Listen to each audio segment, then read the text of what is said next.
По особо важным номерам, как я сказал, в настоящее время будет проводиться обыск у вас по месту работы. По месту работы?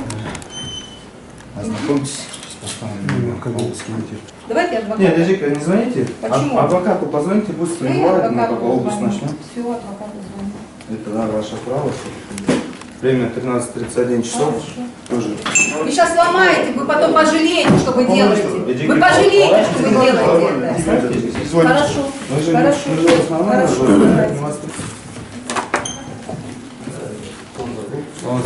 Ruhsat isteriz. Katışımızda sırada. Указать.